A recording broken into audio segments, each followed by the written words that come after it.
welcome to another episode of ContinueQuest. My name is Nick. I'm Paul. I thought that'd be a nice little callback. You got the micro machine man voice going. I'm Nick. I'm Paul. You know that dude's last name is Mr. Machine? I think it's Don Machida. Really? Whoa. Yeah, it's one letter different from Mosquiti, yeah. Oh. I wonder if we're brothers. I like your name better because yours is like most shitty. His is like the biggest shitter. Yeah. I am the most shitter. Number one shitter. Number one shitter. Shit. Albums. We're starting with Led Zeppelin. We're starting this one off. So I really enjoy the art of the album. I really appreciate Like the listening album artwork and stuff? Or? listening to album artwork, linear notes. The liner notes and stuff? Yeah. Yeah. Did I say linear notes? Yeah, it's fine. Liner notes? It's fine. Whatever. And hey, picking up an album and flipping it over. Something that Nick makes fun of me for, listening to a record, picking it up and flipping it over. That it's the intermission. It's a nice moment to it's. I get that it's not convenient, but here's the It's thing. just funny. I know, I understand. I get where you're coming from with it, but here's the thing about picking an album up and flipping it over. Oh, nice. You have to be actively involved in listening to that record. You can't just let. So many times when I put a record on Spotify or iTunes, it happens to me, and I don't fully take it in. Sometimes when you're listening to a record on vinyl, you listen to the first half, and then sometimes you fade out and you lose it, and you're doing something else, but it stops, and you're like, oh, my album's off, I gotta go flip it, and it brings you back into it and reminds you to listen again. Yeah, no, I get it, and I think that's like where you and I like listen to music differently. Oh, shit. Uh-huh. Am I close? Oh, no. I think for me, like, music is very much like background kind of thing that like I like pick up and appreciate. I listen to music that way sometimes. Shit, what should I do? You should attack and then rest. Okay. Is Peach next? I hope so. Oh, fucking Oh, shit. No. Well, I went for the right one. Fuck. At least. Oh, fuck. All right, you got this. Oh, shit, no. Oh, no. Oh my gosh, I had it. I ruined it. Oh my gosh. Damn. Well, I should I'm just... going to have to come back. Yeah. You have to get stronger. Yeah, he was like, you should level up. And it's like, good advice, dude. All right, let's carry the game on and go somewhere else. But I really enjoy that it's a little bit of an intermission. It also reminds you, like, hey, get back to the music a little bit. Remind yourself that, like, you're listening to music and you have to be involved in picking something next. Yeah. Like, we're so accustomed to just letting a computer pick all of the songs that it thinks you like. Like, Right. that's why I really don't like Spotify, because it's based off of, like, your listening habits and what you like and what you don't like. Spotify Discover? I actually like Spotify's Discover thing a lot. But I feel like it doesn't really discover that much, because it only shows you bands that are that are available on Spotify only. And I know they have an extensive collection, but also, like, it's also based on what you like. Yeah. Well, that's okay. I find that I agree. It can create a myopic, Very nice. a myopic view of music listening. It can absolutely do that. But I personally, like, I go out and look for new music outside of my comfort zone a lot. This guy. So that doesn't work for me. But I can see where you're coming from, where that could be bad. It could be detrimental to your listening habits, where it pushes you down a direction too much. Yeah, it kind of bottlenecks things, I think. But I just... I personally like their Discover feature a lot. I found a lot of bands through it that I liked. What the fuck is going on? Is this supposed to be invisible? something will appear. Yeah, you gotta fire him and then... See, I like, I'm a big fan of curation, so, like, I like the idea of someone recommending something, and then basing it off of, like, oh, I like his taste, I like that. Yeah, which is a cool thing about Spotify, because if you like an artist, a lot of artists have playlists on there and you can go find, which is really cool, because then you find bands. A lot of times when you listen to an artist, you'll listen to, certain inspirations that they have, but you'll, like, listen to a playlist they make and you'll be like, whoa, I didn't expect them to listen to this stuff. Yeah, that's always cool. It's always very cool to hear your inspirations. Inspiration. Yeah. But yeah, but back to what you were saying, you were like, listening to a record breaks you out of that background listening experience. It makes listening to the album the experience itself. Yeah, because, like, there was a lot of choices that had to be made a long time ago. There aren't as many, and the artist usually doesn't pick all of them. It's usually a team of people. Mm-hmm. But like there was a day and time where like, you know, an artist really liked a band, like an artist really liked another artist. A band really liked a illustrator. Right. And they were like, you're going to do our cover. Like Molly Hatchet's cover for their album, I forget what it's called, but it's The Death Dealer. It's for Zeta. And it's like such an iconic piece because they really liked Rosetta. Like who doesn't? But anyway, one of my favorite things about it though is that you know, the art is to inspire your mind when you're listening, you know, a little bit, and to set a tone and everything. Yeah, and then the album has a pacing, and like like they can tell a story. I really like concept albums. Yeah, but like songs can tell a story in just a pairing or just a juxtaposition. Yeah, track order is really important, which is why when you listen to something like on shuffle, it's like, well, you're not maybe getting the full effect of that song even because it's. I personally like to listen to an entire album. That's how I listen to music. Me too. Is I listen to albums, without a doubt. Once again, back at it again. I think when I was younger, I was very much into albums, but now I'm much more of just like a singles kind of thing. Where it's like, I like this single by this person. Yeah. I don't think that's the wrong way to listen to music or anything. It's just that don't you tell me what's right and wrong, Dom. Oh my God. He was holding a knife when he said that. Yeah, I don't know where he got that knife from. Nick got really into knives. I pulled my music knife out. So to speak back on Led Zeppelin specifically, Zeppelin 2 ends, the first half ends with Thank You, I believe the song is called.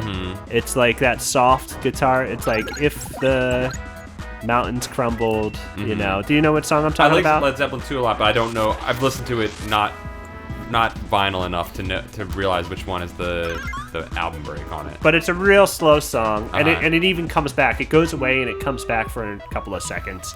But then when you flip it over, the very first song is do do do do do or maybe it's no, that's the first song on the album. Yeah. This when you flip it over, it's Heartbreaker, which is do do do do do do. It's so good. Yeah, so like bad. It's just like back into the rocket. Yeah. Like you might have been lulled for a second. It's very cinematic when you listen to an album that way because they're trying to create, like you said, a visual image in your head with their music, or at least so for some people it'll create a visual image, and they're trying to tell you, like you said, a story. The cool, like, I was saying to Nick the other day, I was like, I think music is my favorite art form because it's so pure. Like there's so little room for the right way to think about something with music. Like a movie, it's like this movie means this book means this is what they intended. With a song, there are ways because you'd be like, oh, the lyrics mean this, but like with music, not lyrics and vocals, but just music, there's no way to be like, this means this. Yeah. Like, it's so abstract. It's a bit more ambiguous. Yeah, it's so abstract, and I love that about it, that it's just like, no, this just is a feeling, a vibe, a tone, you know? Like, like music is it's way more a feeling than it is. Like movie, you feel things, you feel emotions watching a movie, but music specifically is to set a mood. Yeah. You know? Yeah. And a movie, what music does, what a movie can't, is that a movie will have a variety of moods and moments and different songs playing throughout it and such like that to follow a story, to follow a narrative. Yeah. Music is solely to create that one moment, right? Yeah, exactly. Cool. I guess you were trying. And music is so much like meditation. Yeah. And that the only thing that matters in music is the moment, and it's over. And it's like music wouldn't exist without time. Yeah. You know? I mean, nothing would, but like. Except for the Time Lord. He's a cool guy. Yeah, he's pretty good. He's pretty neat. But like, it's like music is like just an experience of time. It's like, you know, like it's Alan Watts says, like, you know, like the reason music works is because there's silence, and there's you know, like music couldn't exist without silence because you need silence between notes in order for it to, or else it would just be a cacophony of just one noise. You need that silence to counterbalance between sound and silence to create music. And it's just this awesome, like, it's meditative in that it's just like you're just there and you're just in the moment and you're experiencing it for that time and it's over, you know? Yeah. And it's very just like, I don't know. Movies are like that too, though, and books are like that too. Yeah, it's got 5. Yeah, I mean, like, movies are like that too. I mean...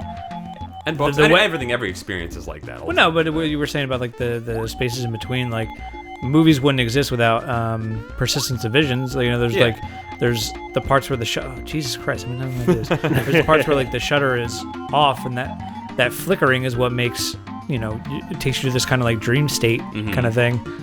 I'm not going to do this, guys. Hold on, wait, what is it? You were trying to do this secret before. Where are you going right now, real quick? I'm trying to go to the next town. I think it's this way. I could be wrong. But you guys are getting a great conversation. You're getting an awesome conversation. I mean, we are on today. I think film is my favorite form of art, but I appreciate your take on music. I like music because I love every art form because they're all fucking wonderful. And I did this already, right? Do you guys remember this? I vaguely recall. We've gone through here, yeah. I remember these bees. Here. Yeah, I've not done this part. I think you fought these ant guys. I think I did that other way, that left way. I don't think I did this way. So look, I love movies. Obviously, I love books. I just like music. Music for me is something that's unadulterated, because I don't do it. And I think I like that. People always are like, Paul, you should talk about music or something like that. And the reason I don't do that is because I love music so much, and it's so like untouched that it's just something I purely enjoy. Where it's like I don't want to break apart music to think about it. I want to just let it be and appreciate it. No, I get it. Like I don't like music criticism. I don't think that writing about music is ridiculous. It's ridiculous. It's ridiculous. You can't.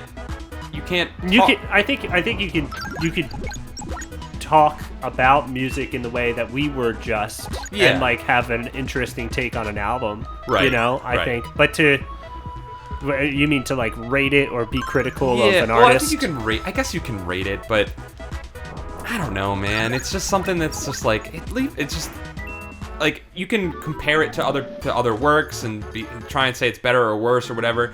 I think you can talk about inspirations and you can talk about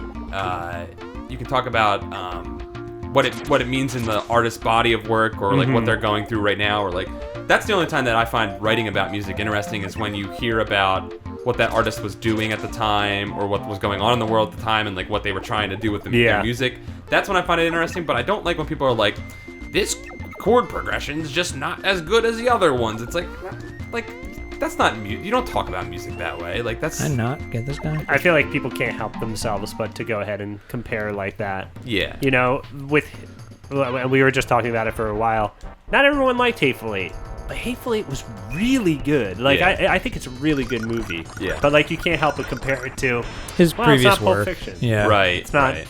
This other movie I like. I think it's the closest he's gotten to getting back to his roots of Reservoir Dogs. Obviously, going back to the single location and more stage play, which at the beginning was more of a limitation of budget than I think choice. I mean, maybe he wanted to make a single location movie at the time, but I think that was like, well, I have a budget, and if I stay in this garage most of the time, I won't have to spend that much money. Yeah, I think he's one of like the few directors like that we have nowadays where the budget doesn't dictate the quality or the sacrifices or the I don't know. Some directors get like higher and higher budgets and they just kind of do it. Like that's the George Lucas thing where you can just because you can do everything you want doesn't mean that you should do everything you want. Yeah. I mean, it seems like Tarantino is still immune to that. Yeah. Well, I mean, he probably had a massive budget for this, and probably most of the budget was spent on just having people hang out in Montana and wait for snow to show up. He talks about part of it was that they wanted to film as close to that as it could. So like anything that was like outside or good luck with this, Nick. Yeah, this is tough. Anything that's like outside or that you could see outside. It's all real snow, right? There's no digital snow. It's all real snow, and then everything was shot on location there, except for kind of like the nighttime stuff. That is where they went to a set. Okay. Boom! Look at that, Good dude. fucking job. Very Thanks, nice. man. Very nice. Yeah, I think Django cost $100 million. Wow. And that's a huge picture. Like, I mean, it's 2 hours and 47 minutes or something like that. Yeah, and insane sets. And yeah, stuff it's like crazy that. sets. Things explode. It's an action. It's like a western or a southern epic. Beast. Yeah. In terms of scale. Right. But Hateful Eight, I think, was $40 million. Oh, so, really? Okay, so he scaled it back a lot. Yeah, so like I think that's really cool. And Kubrick did the same thing. I think he had done 2001, and then he wanted to do something not as intensive, and he did a Clockwork Orange. Yeah, I think that's like a misconception that bigger is better. Hey, let's hear about this misconception after this commercial break. Come on, Brad, you real person that is fucking handsome as shit. Fuck it, I would kiss you if I didn't have to talk over here.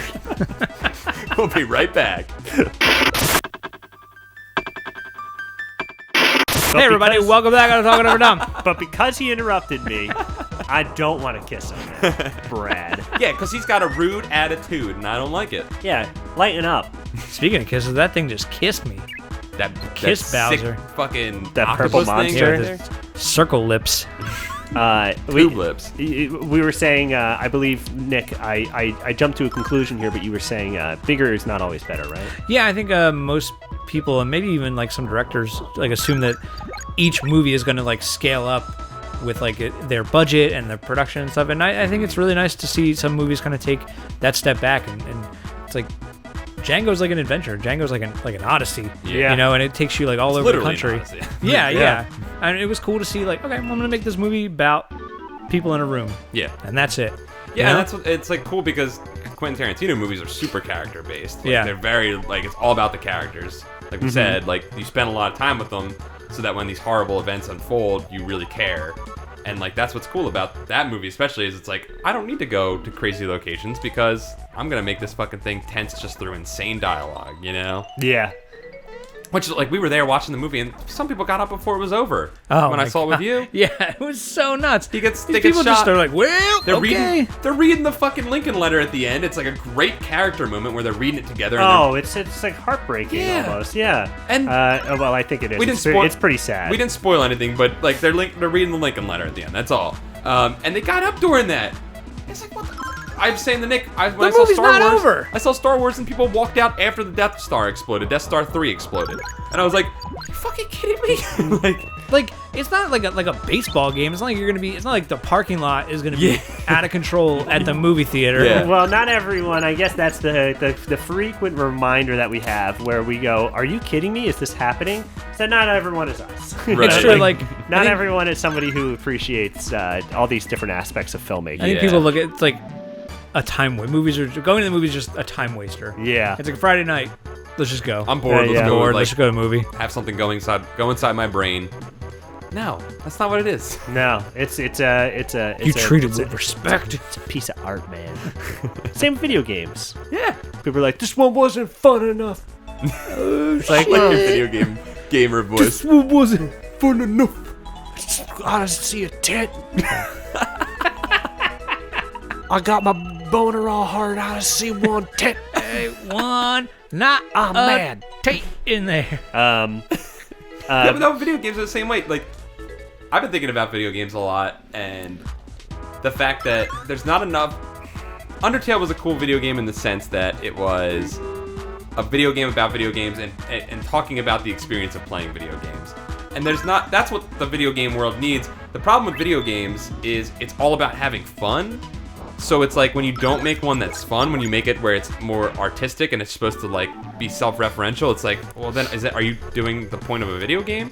What's the point of a video game, you know? Yeah, well, like, I think there's been this, obviously because technology, and like that's one of the fun things about video games, it's always been about video games, is that part of that, that it's new technology. Oh, this is the most advanced one. Yeah. And coinciding, things started looking more and more real. Right. Like, things always got more and more real. Mm-hmm. And I think with games like Undertale and a lot of other indie titles like Fez and plenty others really remind us that it's not about what it looks like. You know? That's horrific. There. That looks horrific. That Jin? That matters. But yeah, it's like, I guess I recently realized that. I was like, yes, it is truly an art form because you don't necessarily have to go there. Like, you're not supposed to. It was never supposed to. Wait, what's this? Games? Video games. Yeah, video games were never supposed to look real. Like, we wanted them to represent these things that we're familiar with to tell a story, but yeah. Yeah, I wonder if we had the ability at the time that we started making video games, if we would have wanted them to look real. I guess we did because we started doing full motion video shit really quickly. Pretty quickly. Yeah, they wanted that right away. But no, it's not like that's why we've talked about this 1,000 times on all the shows we make. Is like I like pixel art better because I get to use my imagination still. Yeah. You know? No. Yeah. That's the beauty of like playing older games. Yeah. This one, not so much. You don't have that much imagination. No. It's pretty rendered, but... Oh, fuck, Nick. Yeah, it's not looking good, boys. You don't have any pick-me-ups? You can't pick Nope. me up? I didn't buy any before I left. Shit. Well, that was good. Nope. Okay. Yes. Is he gonna spawn another one? Fuck, heal. All right, here we go. We gotta do... You can do this. Just We use gotta max. pause this. We gotta use pause max. this. We gotta pause discussion because I want to see you pull this out. Carney Kiss? Oh, no, he's gonna kiss Oh. you like a carny does. What the fuck? How'd he There kill you? it is, Did you dude. just max life yourself? No, it doesn't. I don't think it does everything. Fuck. Well, at least you did just save right there. Well, we're right here, so that's Yeah, kinda that's not nice. so Let me bad. see. Is that a boss you were playing? Yeah, can we get to a shop here? Out of here? Was that a boss or was No, that that just wasn't a regular boss enemy? fight. That was No, it was just like an extra thing. Well, shit. Let's just move along. All right. Yeah, I mean, Pixels, pixel art. pixel art. I mean, we're talking about like video games, and I don't know.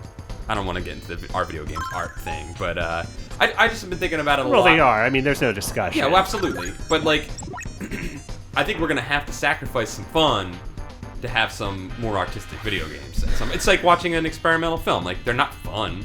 Yeah. You know, like Enter the Void isn't a fun movie. Right. It's a horrific hell vision into death. It's like the movie, But- or not that movie, the game Satchel reviewed recently. That Dragon Cancer, yeah. Like, what a great idea. Like, really interesting. I think it would be... It's funny to say what a great idea, and then you're like, oh, it's a man's hell. No, but I know it's, you're saying, it's yeah. taking... most video game things come from, like, a Power love fantasies. thing, and like a fantasy kind of thing.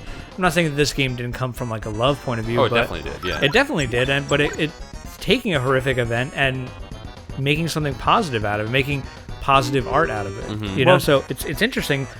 But like you're saying, it's like, is that game fun? Probably not. No. But it's an experience and something to be experienced. Which is what I love about video games. That's something that I think about a lot too. Is like everyone's like, you gotta be the best at this game. You gotta be real good at it. You gotta be. If you're not playing it the best, you're not really playing the game and you're wasting your time. And it's like, no.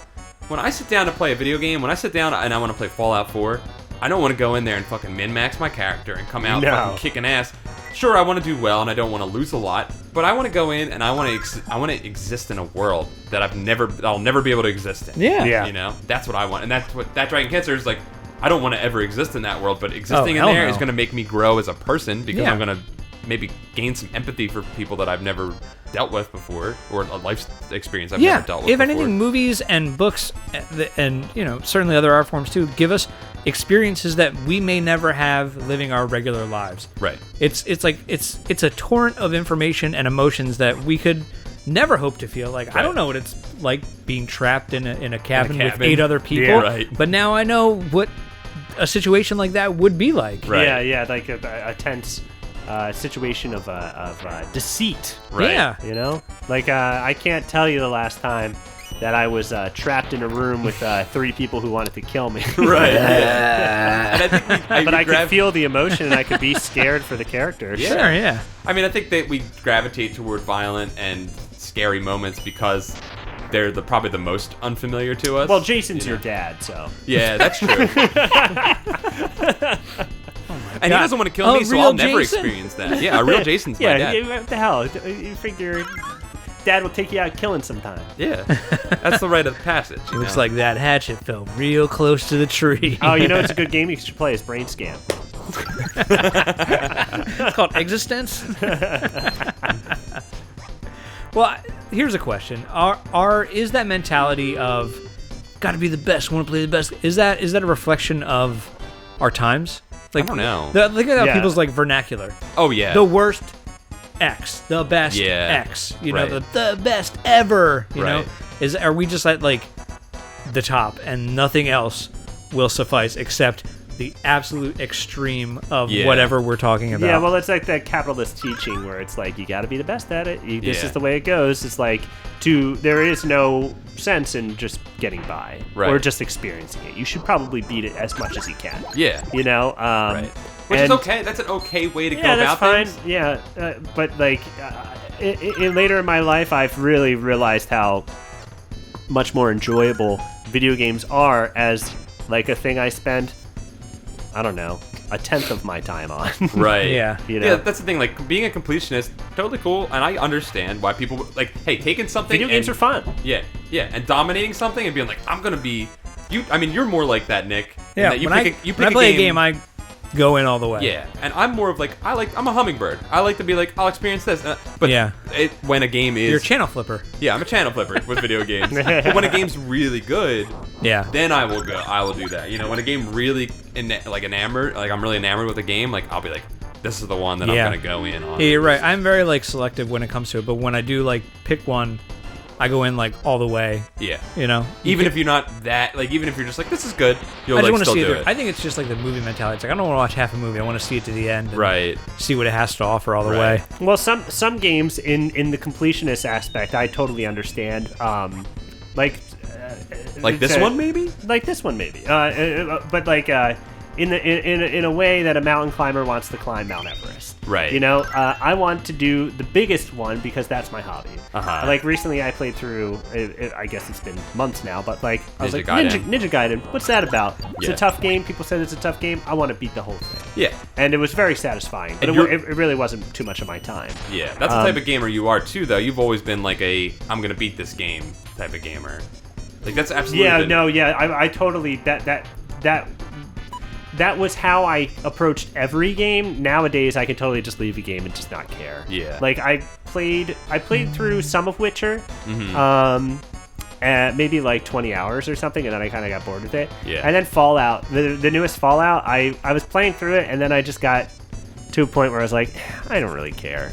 And I stopped playing. That happened to me with Fallout 2, actually. I stopped playing it. It's a fun game, and like all those Skyrim and Elder Scrolls and Fallout they're fun. I mean, those are great worlds to explore. Exactly, yeah. And like, but after a while, you start to realize that's the same feeling of exploration over and over again.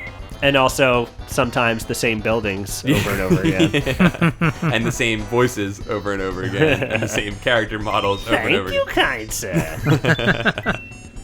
But okay, it does heal. Okay. Is this a boss? Yeah, he's a boss. It has to be. Yeah, he boss. Are you going to get to the next town after you kill this guy? Yeah. Sweet. That's why I really do enjoy those 8 and 16-bit era games, because they couldn't be too long.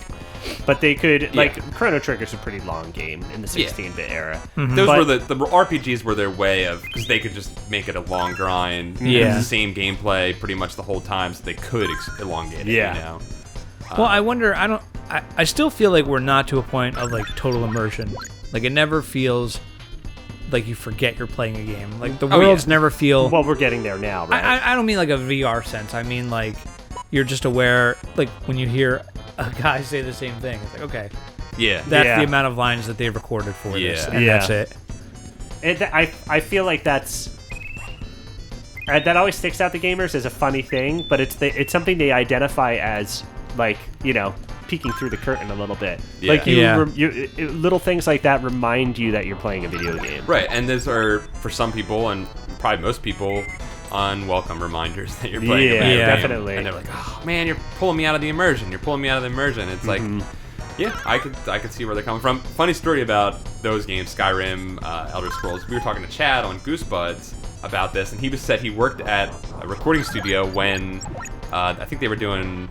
not Skyrim, the one before it. Fallout. No, Oblivion. No, they were doing. Was it Fallout? It was New Vegas. They were working on. Oh, it was New Vegas, and he was like telling us how they hired a bunch of different voice actors to come in, but they recorded the same lines. Yeah. So like they had like hello, and then they had like another guy come in and go hello, but it's like you have a different person with a different voice. Just have them go hey. or whatever, or hail, like, or whatever, you know. What do you want? Yeah, you know, like something. Give it a little personality. So they didn't do that, and it's like you could have had like 100 people's voices. I guess maybe then you have to pay people differently. I don't fucking know. Well, I mean, video games really hit a point where it was like, hey, we make more money than movies. We should probably find a way to make the most money. Right. So I mean, just like any art form, it turns into, you know, not that it was pure art before that by any means, but like. I mean, the companies make these things to make money. Yeah, so. Absolutely. I think we'll get to a point of full immersion at some point, but it's going to take a while. the computers are going to have to be brain computers to be able to handle the amount of processes to have like a ton of different like an infinite AI. amount of You're going to have to make AI that's imperceptibly. You're going to have to Turing test it. You know, you're going to have to Ex Machina it. One thing I do enjoy about kind of like more open world games is testing the boundaries of those games, like testing where the end point is, or testing where they don't want you to go further to the simulation of walls, right? You know, whether it's like an island or like, oh, your character can't swim, and you would like Fallout 4 because there's the map and has the boundaries, but then there's a portion where you can just keep going, and it becomes so inhospitable that you can't survive. That's in it, cool. And that's how they stop you. There are invisible walls where they're like, you can't travel any further in other parts of the map, but there's a place called the Glowing Sea where you can just keep going. I don't know how far it goes. I'm sure there's an end at some point. Interesting. But it just becomes so insane as you get further out into it. Brad is putting up an invisible wall right now and saying that this episode's over. Well, I'm going into the Emerald Sea. I already forgot it. The Glowing Sea. And I'll see you soon. Your Emerald Sea, John. Yeah, I am going to go into the Emerald Sea. See you there. We'll see you guys when we get back in a week. All right, bye-bye.